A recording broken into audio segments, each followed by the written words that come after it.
There was a folding chair outside the briefing room door, and Callie Rourke had been sitting in it for 11 minutes. She knew it was 11 minutes because she had counted. Not with a watch, she didn't wear one, but by the rhythm of the ventilation system cycling overhead, which ran on a 73-second interval. She had clocked in her first hour at FOB Coast. 9 cycles, 11 minutes. The door was still closed. The voices inside were still going. She had written the analysis they were discussing. Her name was not on it. The folder on her lap was 4 centimeters thick. She knew this because she had measured it against her palm before she left the signals room at 05:12 hours, the way her mother used to measure things, not with instruments, but with the body, with attention, with the understanding that precision didn't require equipment. It required paying the right kind of attention to the right kind of information. The door didn't open. She waited. If you're new to this channel, hit subscribe and stay with this one to the end. Drop a comment and tell me where you're listening from tonight. Now let's get back to Callie.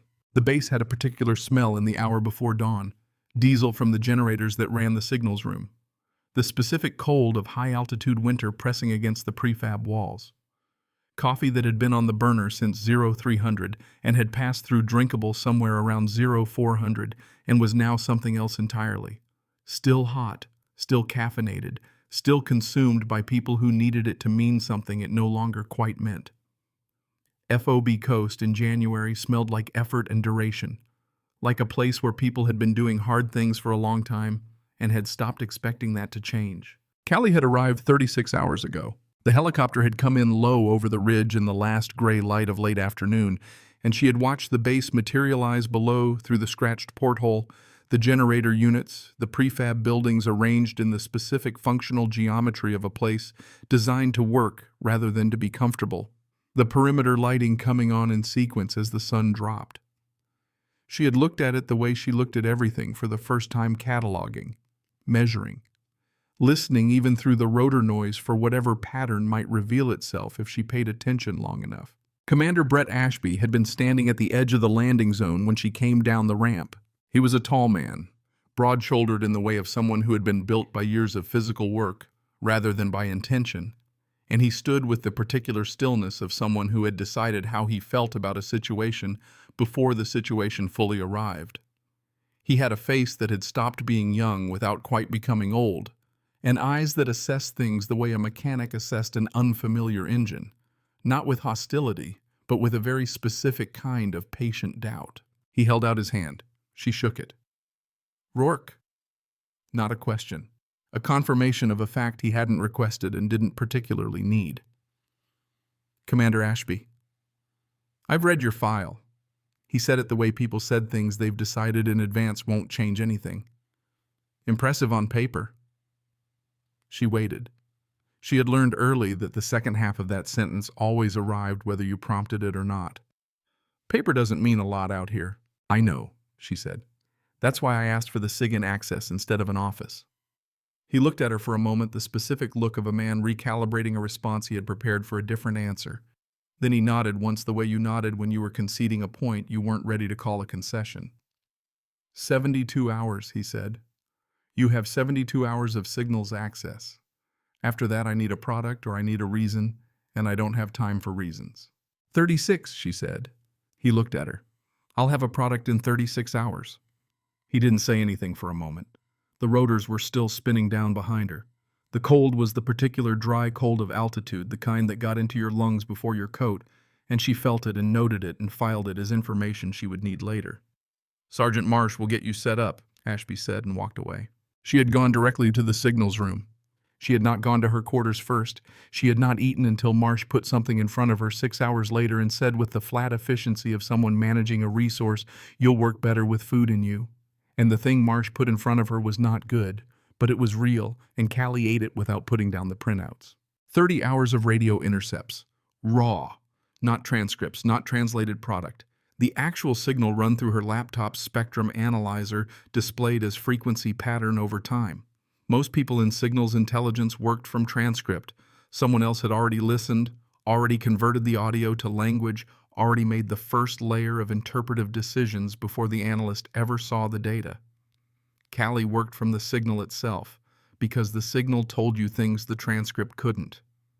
The gaps, the intervals, The rhythm of when someone chose to transmit versus when they chose to stay silent. Language could be changed. Timing was harder to fake. She had her mother's headset on. It was old. Gray plastic, one earpiece slightly larger than the other from years of being handled in one specific way. Her mother had owned it since before Callie was born, part of the ham radio equipment that lived in the garage of a house in rural Montana, and she had given it to Callie the day Callie left for basic training with the specific matter-of-factness of someone giving a child a useful thing. For listening, her mother had said, as if this required no further explanation. And Callie had taken it, and it had required no further explanation because the thing her mother had spent years teaching her was exactly that, how to listen. Not to content, to pattern, to the shape of information moving through space before it became words. Static isn't silence, her mother used to say, sitting at the radio bench in the garage with the dial turning slowly under her fingers.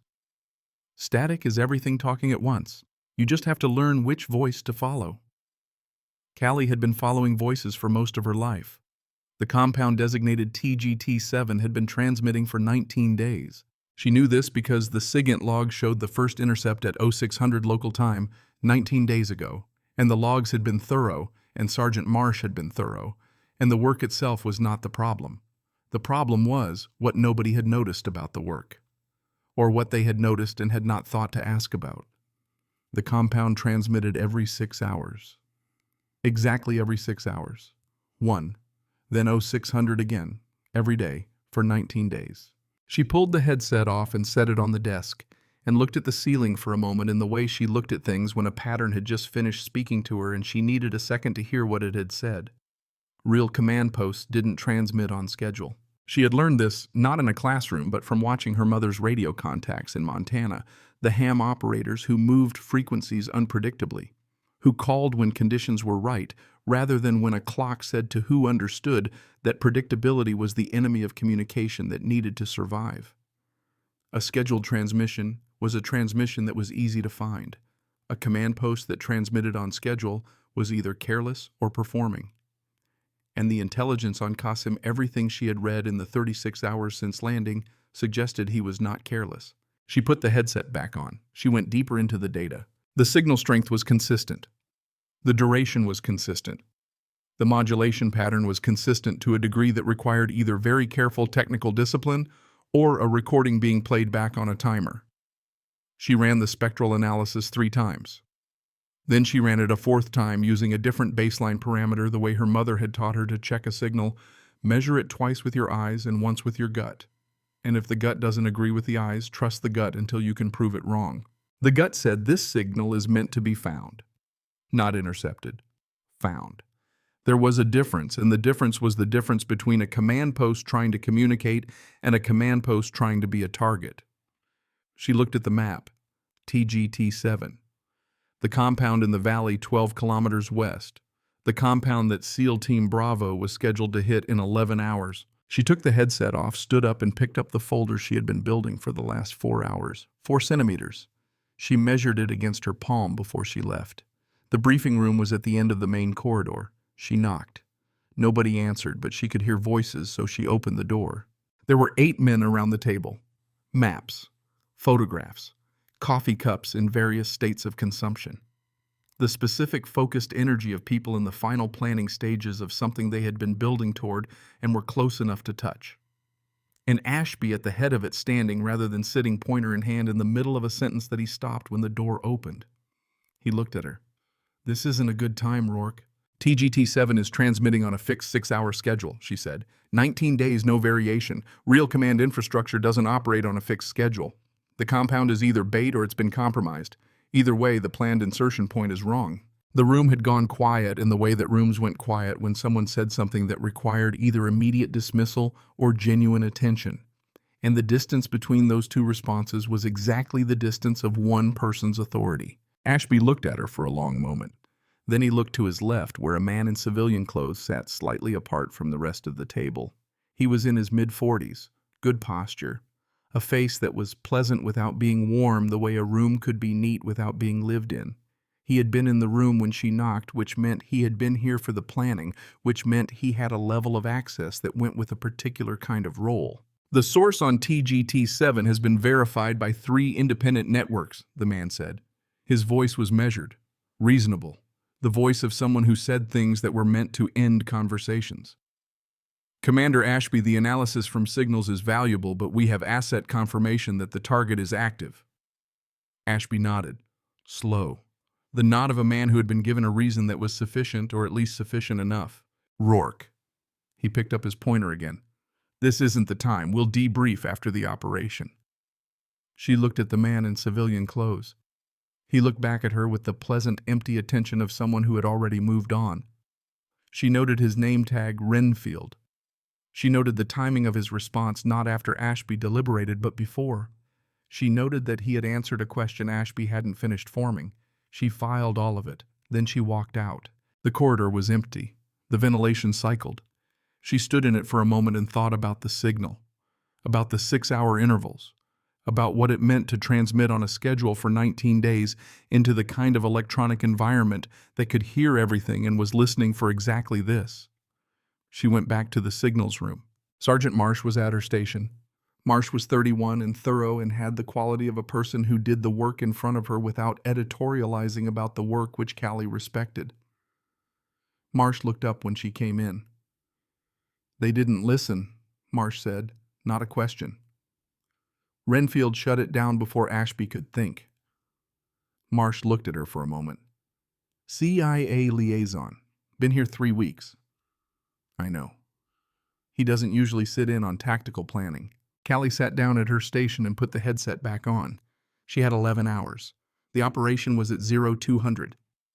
She had been looking for what TGT-7 was. She needed to start looking for what TGT-7 was hiding. She pulled up the SIGINT archive for the surrounding valley system and began working outward from TGT-7 in expanding radius increments.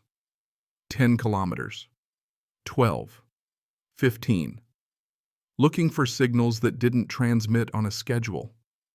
Signals that were irregular. Signals that moved not in content which she couldn't read from pattern alone, but in character. The way a voice had character even before you understood the words. Her mother had a term for it. The fingerprint of the sender, she used to say. Every operator has one. The way they key the transmitter. The gaps they leave between tones.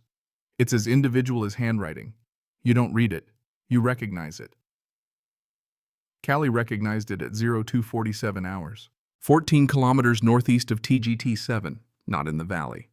On the other side of the ridge in the low ground where a village sat that the intelligence map had labeled civilian population, no assessed threat. A signal so irregular that it hadn't been flagged by any automated filter. Irregular signals were noise. Automated systems were built to find patterns. This signal was built, she now understood, to be invisible to systems that were looking for patterns. But it had a fingerprint.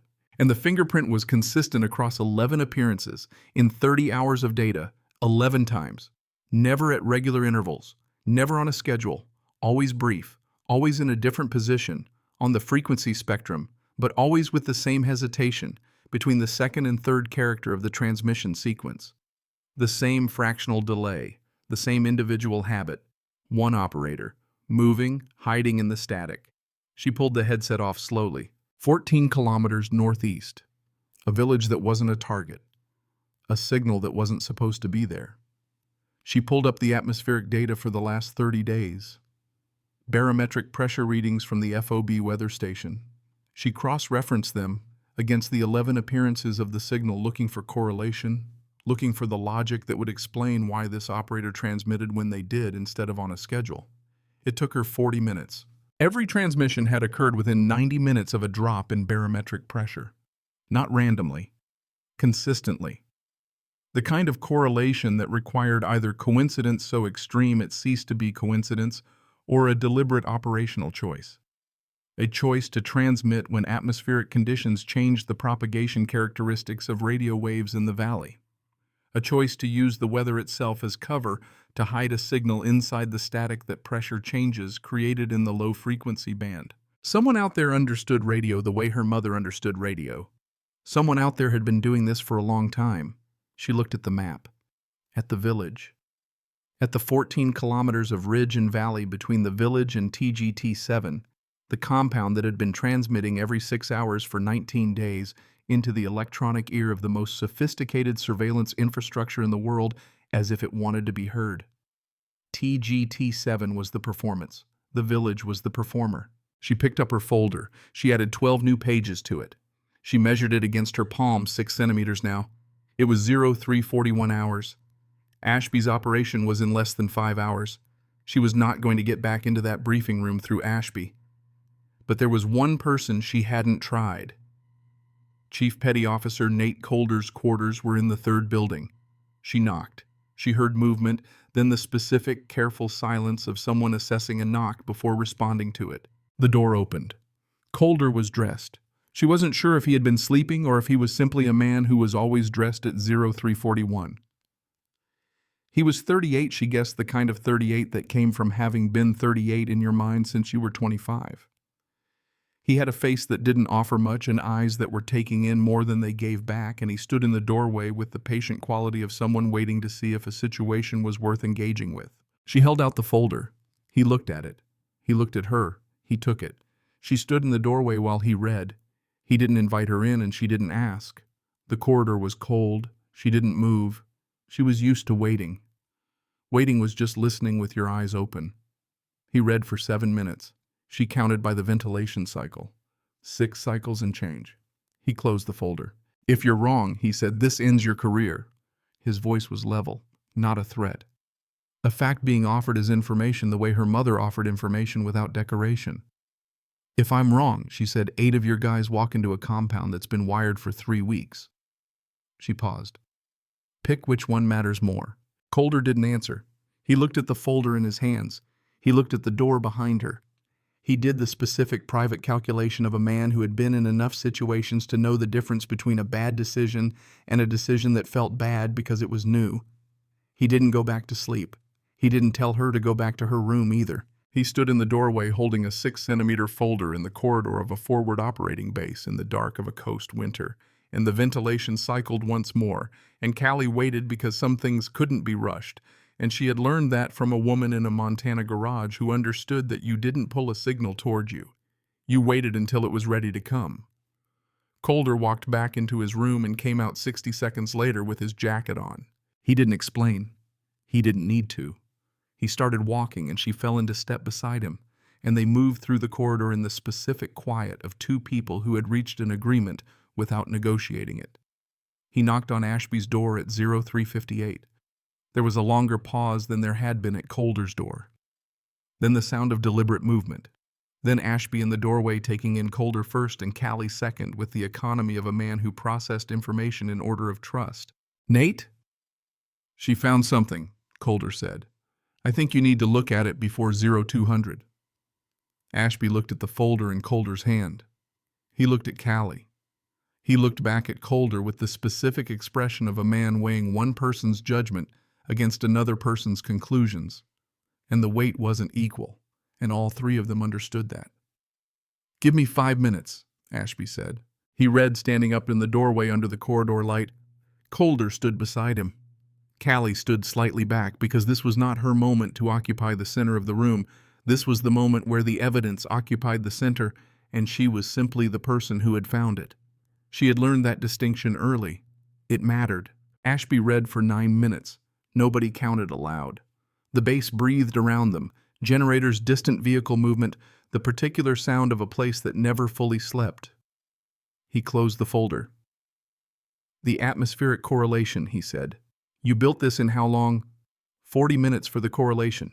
4 hours for the full pattern architecture. From raw intercept. Yes. He was quiet. He had the expression of a man who had come to a conclusion he wasn't happy about, but had the integrity not to argue with. "The operation is in less than 5 hours. I can't retarget on 6 centimeters of analysis from someone who's been here 36 hours. "I know," she said. He looked at her, mildly surprised that she hadn't argued. "I'm asking for 12 hours, not a cancellation, a hold. Give me 12 hours to harden the correlation on the village signal, and if I can't prove the connection to your standard, you run the original operation, and I'll write the descent report myself." Another silence. Calder didn't speak. He understood she suspected that his job in this corridor was to be present rather than persuasive, and he was doing it with the practiced quiet of someone who knew exactly when to let evidence speak without translation. 12 hours, Ashby said. You have until 1400. After that, I need a finished product, not a direction. She took the folder back. I'll have it at 1200. She turned and walked back toward the signals room. Behind her, she heard Calder say something to Ashby in a voice too low for the corridor to carry. She didn't turn around to hear it. Whatever it was, it had already happened, and she had work to do. Marsh was still at her station. Callie looked at her for a moment. You haven't left. The intercept from 0312 needed a second pass, Marsh said, not looking up. And someone needed to be here in case you came back with more parameters. She had not asked Marsh to do this. She noted it without commenting on it because some things were diminished by acknowledgement, and this was one of them. She sat down and put the headset on, and they worked in parallel for 3 hours, the signals room producing the specific focused silence of two people doing precise work in proximity. The hardest part of the next phase wasn't finding more signal. She had the signal. The hardest part was building the argument in a form that would withstand the weight of what it contradicted: 3 verified intelligence networks, a CIA liaison with 17 years in the region, and a commander who had approved an operation he had prepared his team for over the course of weeks. She was not arguing against incompetence. She was arguing against confidence, which was harder because confidence didn't require evidence to sustain itself. She built the timeline first, 19 days of TGT-7 transmissions laid against 11 appearances of the village signal. She built the atmospheric correlation table barometric pressure readings from the FOB weather station cross-mapped against each transmission event. She built the fingerprint analysis, the spectral signature of the village operator rendered as a wave pattern with the characteristic delay between second and third character marked across all 11 appearances. Then she went further. She pulled the SIGINT archive back 60 days instead of 30, looking for earlier appearances of the same fingerprint. It took her 2 hours. The signal was there, fainter, less frequent, using different frequency bands, but the fingerprint consistent. The same hesitation, the same fractional delay, the same individual habit of a single operator who had been transmitting in this valley for at least 60 days and possibly longer, moving through the spectrum the way her mother moved through the dial, not searching but choosing with the specific confidence of someone who understood the medium. Whoever was in that village had been there a long time. She was building the exhibit on the second monitor when Finn appeared in the doorway. Petty Officer Dara Finn was 29 and had the quality of someone for whom cheerfulness was not a performance but a default operating condition, the way some engines ran warm. He knocked on the open door frame, which was unnecessary but was apparently the kind of person he was. Chief sent me to see if you needed anything. She looked up. Satellite imagery of the village. Northeast grid 14 kilometers, whatever the most recent pass was. I can get that. And the ground elevation data for the ridge between here and there. I need to understand propagation geometry. Also gettable. He was already writing. You want coffee that's drinkable or coffee that's available? Is there a difference right now? Not really, but I wanted you to know I knew the difference. She almost said something. She stopped and let it be what it was, which was someone being straightforward in a way that didn't require a response, and she turned back to the monitors. He came back 20 minutes later with imagery elevation data and 2 cups of coffee that were not good, but were better than what had been on the burner since midnight. He put them on the desk without ceremony and left without explanation, which was the correct approach to the situation, and she noted it. At 0917, she found the third signal. She had been running the expanded archive 60 days of data through the fingerprint filter when it appeared not from the village, not from TGT-7, but from inside the FOB perimeter. A signal she almost missed because it was using a frequency band that fell between the monitored ranges, the gap that existed between military communications infrastructure and civilian radio, the band that nobody formally owned and therefore nobody formally watched. It was short, 12 seconds. The first appearance was 41 days ago. She ran the full archive. 7 appearances total, each one short, each one in the gap band, each one occurring within 2 hours of a scheduled planning meeting for SEAL Team Bravo, which she knew because she had requested and received the team's calendar as part of her initial access package, filed under operational support documentation, and she had read it the way she read everything completely before she needed it. Someone inside FOB Coast had transmitted 7 times in 41 days, always after a planning meeting, always into the gap between monitored bands, always briefly. She sat very still for a moment. The correlation between the FOB signal and the subsequent activity of TGT7 was not certain. She ran it 3 times. It was suggestive. It was the kind of correlation that in isolation could be coincidence. But pattern recognition was not about any single data point. It was about accumulation.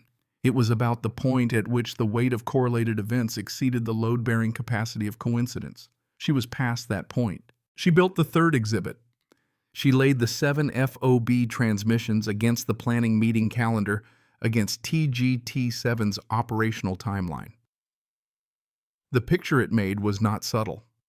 The picture it made was the reason an enemy commander could set up a decoy compound with 19 days of confidence because 19 days ago, someone in this building had told him the operation was coming. She did not write Renfield's name. She did not have direct evidence. What she had was pattern, and pattern was not attribution. And she knew the difference between what the data showed and what she was inferring from it, and the presentation had to honor that distinction, or it would be dismissed as accusation rather than analysis. What she had was a gap band transmitter operating inside the perimeter. She would let the room draw the inference. At 11:47, she printed everything. The full package ran to 31 pages. She found Calder in the equipment room. "I need the room," she said. "All of it. Everyone." He looked at her for a moment. "Ashby's not going to—" "I know. Can you get everyone in the room without going through Ashby first?" A pause that lasted exactly as long as it needed to. "I can call a team brief. It's within my authority as senior enlisted." "Then I need you to call one."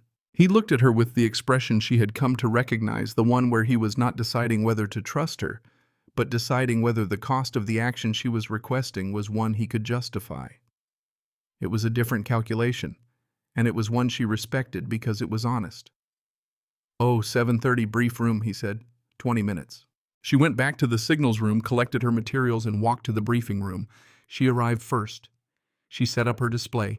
She organized her 31 pages in the sequence that built the case correctly, not most dramatic first, but most verifiable first, building toward the conclusion rather than asserting it. Her mother had taught her to tune a signal before broadcasting it.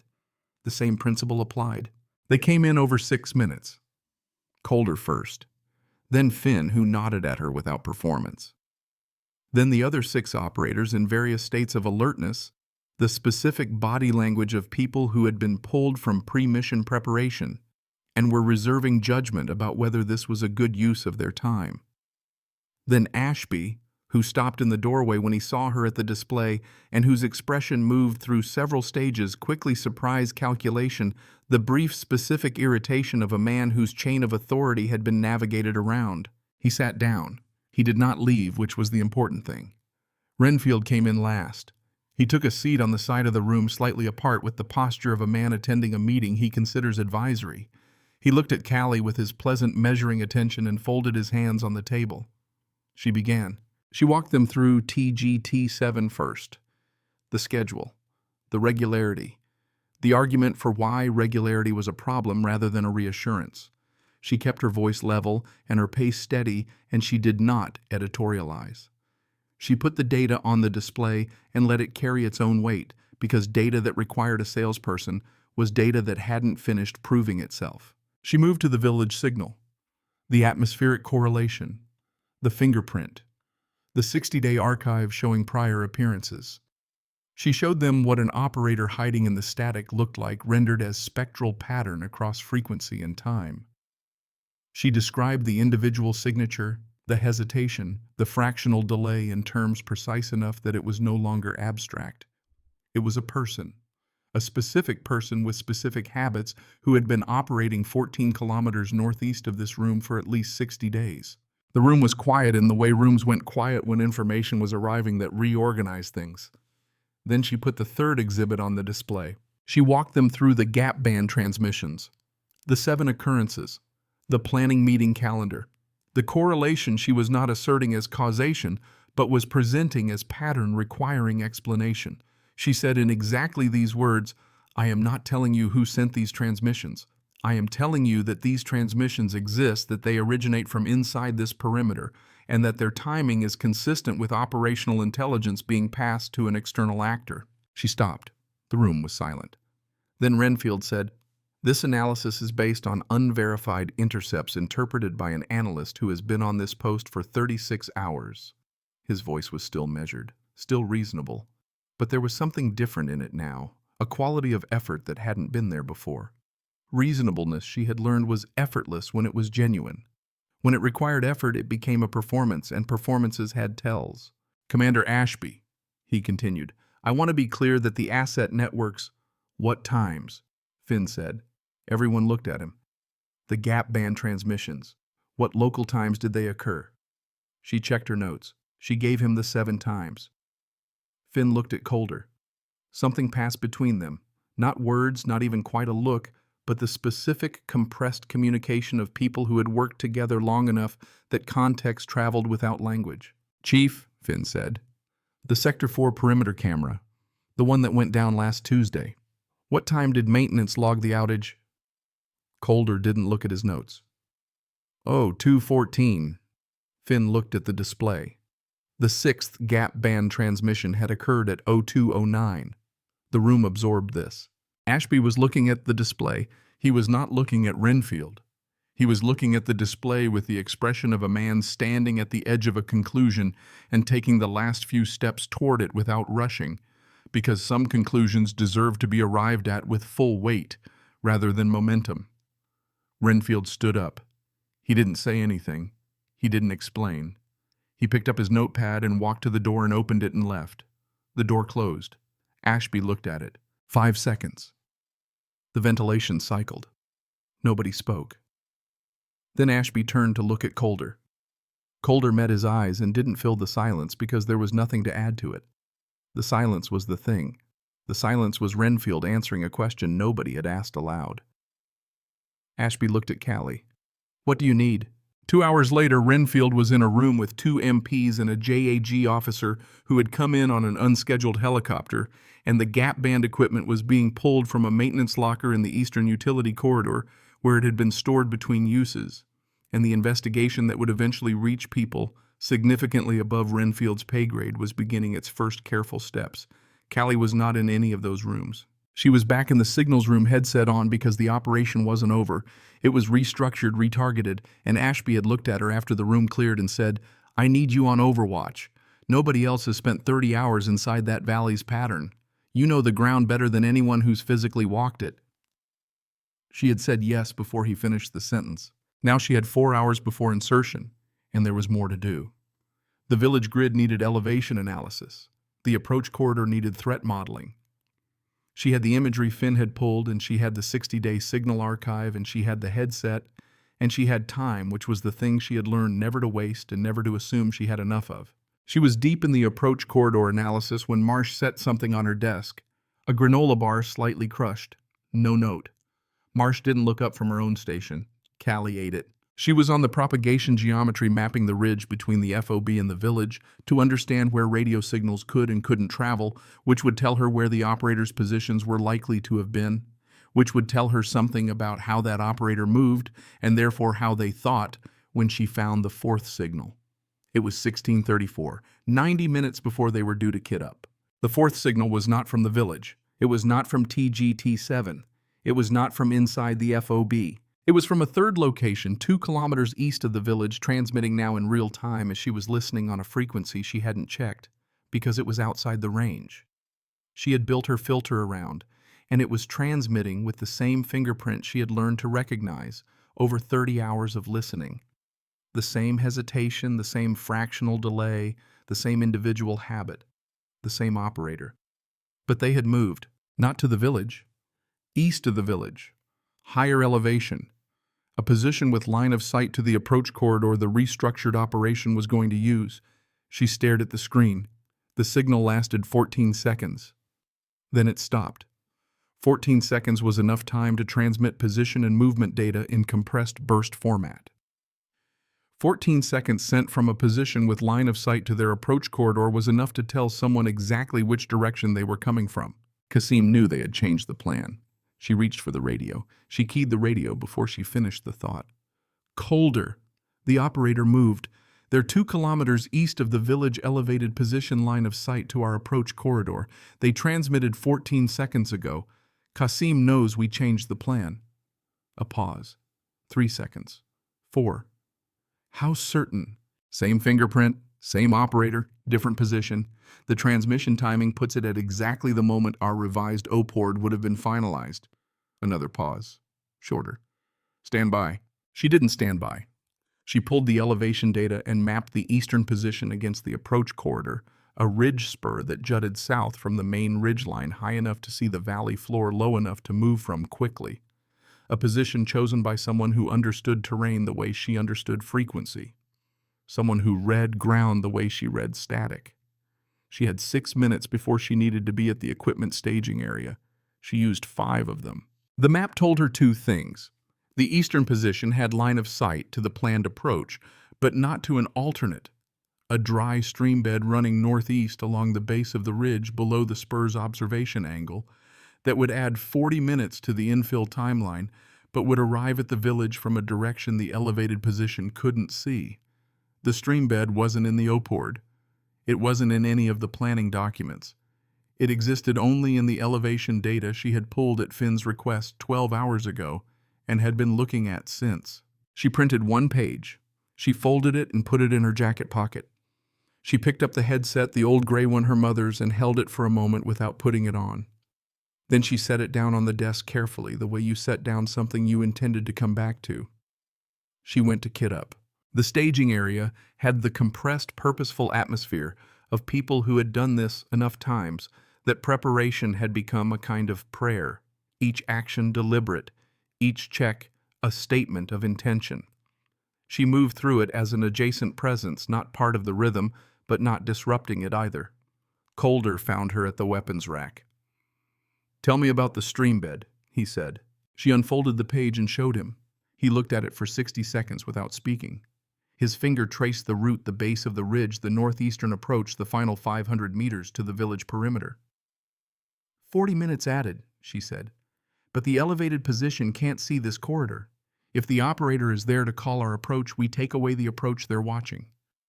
And if they reposition, they'd have to move 400 meters of elevation in 20 minutes. Possible.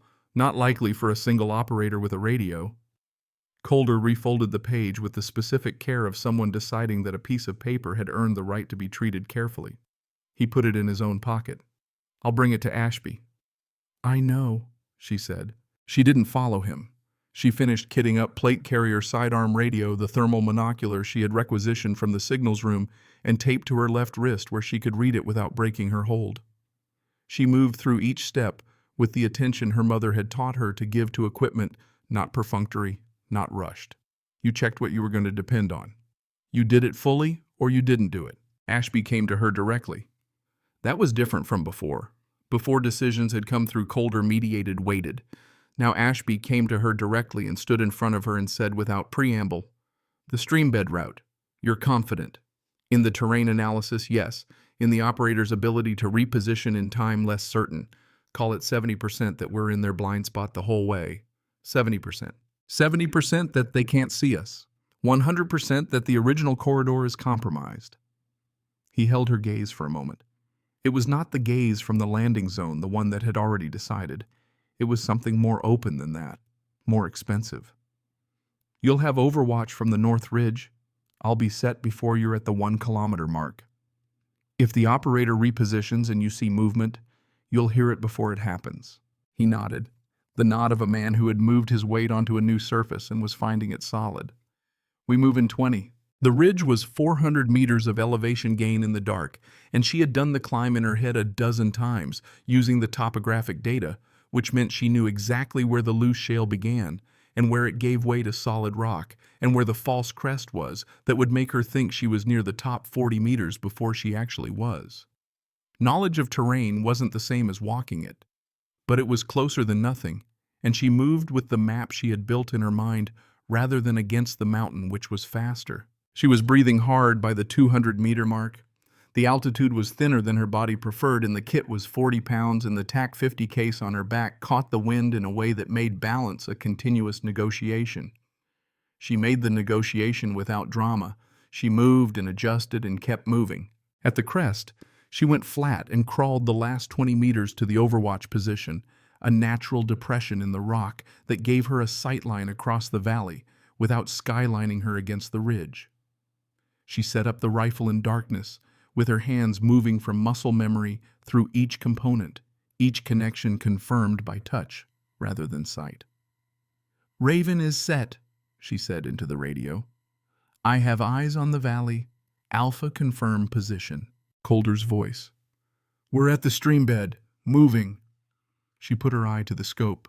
The village was a cluster of low structures arranged along a central track, dark at this hour, except for one window with a faint light that had been burning since she first saw it in the satellite imagery, and she had noted as either habitual or deliberate, and now suspected deliberate, a marker, a signal to anyone who knew to look for it. She logged it and kept scanning. The eastern spur was 400 meters to her right. She swept the scope to it. 2 heat signatures. Not one. She went still. The elevated position had 2 operators, not one. She had modeled for one. The second signature was lower on the spur in a position that covered the stream bed approach, the approach she had told Ashby was in the blind spot. It was not in the blind spot. "Alpha halt," she said. 2 operators on the eastern spur. Second position covers the stream bed. You're not clear." The radio was silent for 4 seconds. "Copy. Options." She looked at the terrain. The stream bed ran for 300 meters before it opened into the valley floor. The second operator's position couldn't see the first 200 meters, only the final 100 where the stream bed bent east. If the team moved fast through the first 200 and then broke north up the slope before the bend, they would cross the observation arc in under 30 seconds. 30 seconds of exposure. 200 meters stream bed clear. Break north at the rock formation, you'll see a collapsed wall on your left. Move north up the slope before the bend. 30 seconds of exposure crossing the spur's arc. Move in column, close spacing, minimal signature. Distance to the rock formation. From your current position, approximately 160. A pause. Then colder, moving. She tracked them on the thermal blue force icons on her wrist display, 8 dots moving in tight column through the stream bed. She kept the scope on the eastern spur. The upper operator hadn't moved. The lower one was scanning, but scanning east, not west. They were watching for an approach from the direction of the FOB, not from the stream bed below them. They didn't know about the stream bed. They knew about the changed plan. They didn't know how completely she had changed it. The column moved. She counted distance against the terrain features she had memorized. 100 meters, 120, 140. "Rock formation on your left," she said. "Break north, now." The icons bent north. She held the scope on the lower spur operator. The figure continued scanning east. The column crossed the observation arc in 22 seconds. Then they were on the north slope in the dead ground below the spur, invisible. She let herself breathe once. "You're clear," she said. "Continue to objective." The next 40 minutes were the specific, sustained attention of Overwatch. Not passive, not anxious, but a continuous active reading of everything the thermal and the scope could show her integrated against the pattern model she had built over 30 hours of data. She knew where the sentries were because she had watched their rotation in the signal timing. She knew where the primary structure was and where the secondary structure was that didn't appear in the overhead imagery but showed up in the shadow analysis she had done on the satellite photographs at 0900. She knew the window with the light and what it probably meant. She called each element as it became relevant. Calder acknowledged. The team moved. At 0247, they reached the outer wall. At 0249, Finn's voice dry and certain, breach in 30. She swept the scope one more time. North Ridge Eastern Spur. The track through the village, the dark spaces between structures where a third operator could be waiting. She was looking for what she hadn't accounted for. She was always looking for what she hadn't accounted for. Her mother had taught her that too, without calling it that. The habit of listening past the signal you found to the silence where the next one might be hiding. The Eastern Spur upper operator moved, not repositioning. Collapsing. sitting down against the rock face with the specific boneless quality of a person who had been awake too long and whose body had made a decision the mind hadn't authorized. She tracked the thermal signature. The figure stilled, slept, or close enough to it. The lower operator was still scanning east. "Breach," she said. "Eastern spur upper operator is down, lower is oriented away. You have the window." The charge was a flat, compressed sound that rolled up the valley and reached her a half-second after the flash. Then the radio net went to the controlled, layered language of a team moving through a structure short-clipped, each transmission a data point. She held the scope on the village perimeter and listened and watched and waited. It was at 0304 that she found what she had not accounted for. In the corner of the primary structure's main room, visible through the window, whose light had been burning since she first saw the satellite image, there was a table. On the table, rendered in the thermal scope as a faint rectangular shape cooler than the room around it, was a radio. Not a military radio. The thermal signature was wrong for modern equipment, too large, too simple. The heat profile of older electronics that ran warmer and less efficiently than contemporary systems. She had seen that thermal profile in archive photographs and technical manuals in the reference materials she had read at 3 in the morning in the signals room when she was building her filter parameters. It was a vintage radio. Manufactured, she estimated from the profile, sometime in the late 1970s or early 1980s. The kind that operated in frequency ranges that modern military monitoring infrastructure had long since stopped watching because modern actors didn't use them. The kind her mother had taught her to listen to. She stared at it through the scope and understood with the specific quality of understanding that arrived not as revelation, but as recognition, as if she had always known this, and was only now seeing it clearly, why she had been able to find Qasim when no one else had. It was not her training. The Army had given her tools that were built to find modern signals. What she had used was something older. A sensitivity to a particular range of frequencies, a particular style of transmission, a particular quality of pattern in the static that she had learned in a garage in Montana from a woman who treated radio as a form of attention rather than a form of communication. Qasim had survived for years by using equipment that the most sophisticated surveillance infrastructure in the world had evolved past. He was invisible because everyone was looking for something newer. She had found him because her mother had given her ears for the old frequencies. "Primary structure," she said into the radio. "Main room north corner. There's a vintage radio on the table. Pre-1985, I think. That's his communication system. Don't damage it." A pause. Then colder. "Copy." Then 30 seconds later, Finn's voice slightly different in register than she had heard it before. "We have him." She held the scope on the village. On the window. On the radio she could see through the thermal as a cool rectangle in a warm room. Her mother had a radio in a garage in Montana. Qasim had a radio in a village in Coast. Both of them had understood something that the systems built between them had missed, that the oldest frequencies carried the farthest, and that the best place to hide a voice was in the static that everyone else had stopped listening to. She lowered the scope. The sky to the east was the particular dark blue that preceded light without being light, yet the color of the world deciding. She had been awake for over 50 hours. She was aware of this the way she was aware of the cold as a fact about conditions, not a complaint about them. The ridge was quiet. Below her in the valley, the village was quiet. The radio net had gone to extraction protocol, short, efficient winding down. She began breaking down the rifle. Her hands moved through the sequence without instruction from her conscious mind, each component separated and secured with the economy of a process she had done enough times that her body remembered it independent of her attention. She was on the third component when she realized she was thinking about her mother. Not about what her mother had taught her, just about her. About the garage in the early evening, the particular orange light through the single window, the smell of machine oil and the dry warmth of electronics running. The radio bench with its organized chaos of cables and reference books and coffee mugs that her mother never quite remembered to bring back to the kitchen. The sound of static filling the space between transmissions, not silence, her mother always said, but everything talking at once. She had grown up in that static. She had learned to find voices in it. She had not known until tonight that this was what she was carrying into every room she was told she didn't belong in. Not a skill, not a training outcome.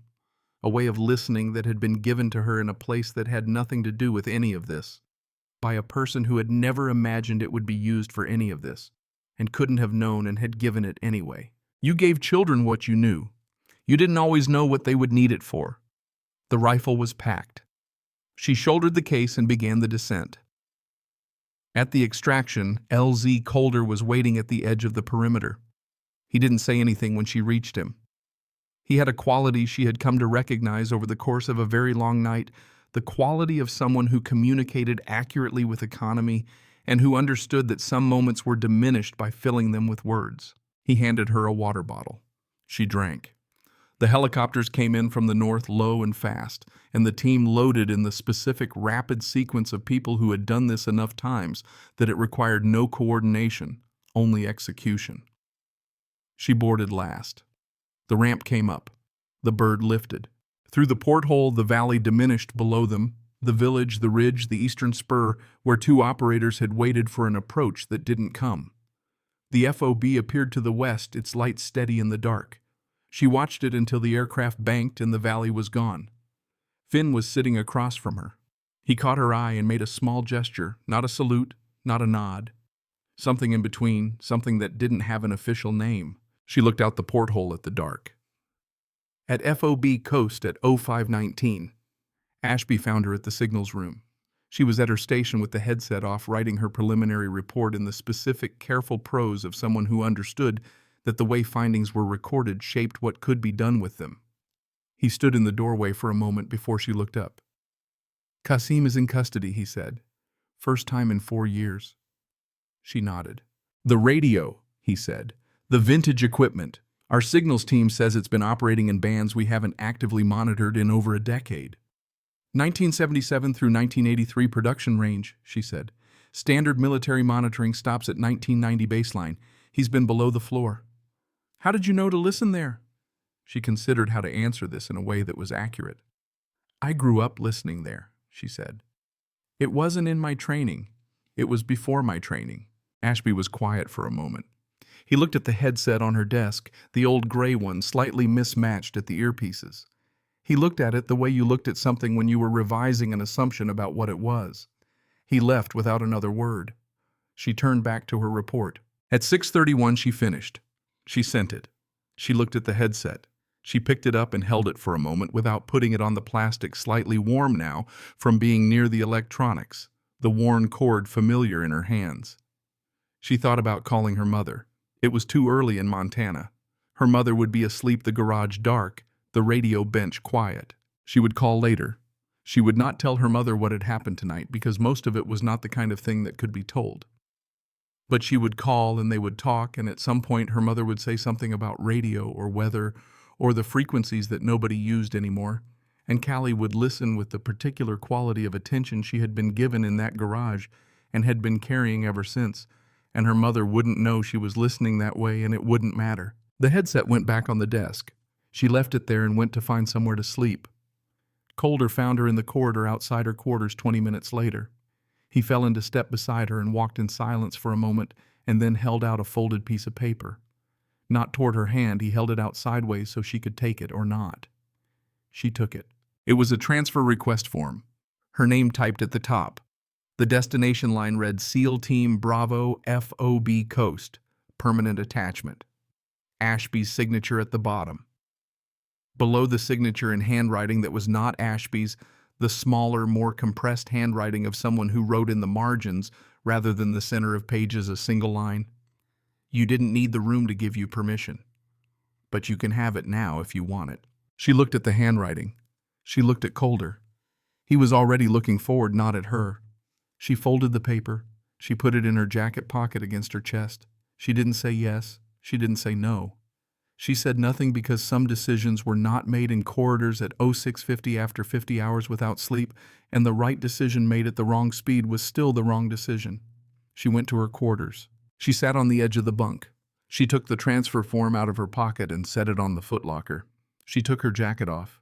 She looked at the paper in the early light coming through the small window, the first real light of the morning, flat and pale over the coast ridgeline, the kind of light that made everything look like it was waiting to be decided. The headset was in the signals room. She would go back for it. The form was on the footlocker. She would make her decision. Outside the base was coming awake in the ordinary way of places that did not know they had been through something extraordinary the previous night and were simply continuing. Generators. Voices. The distant sound of a helicopter arriving from somewhere carrying something or someone that the day required. She lay back on the bunk. She was asleep in under a minute with the transfer form on the footlocker and the morning coming through the window and the memory of static in her ears. Not silence. Her mother's voice said somewhere in the place between waking and sleep. Never silence. Everything talking at once, and the knowledge quiet and complete that she had learned to hear the right voice. If someone in your life, someone ordinary, someone who maybe never thought of themselves as a teacher, gave you a way of seeing or listening or understanding the world that turned out to matter more than anything you were formally taught, tell me about them in the comments. I'd like to know who they were.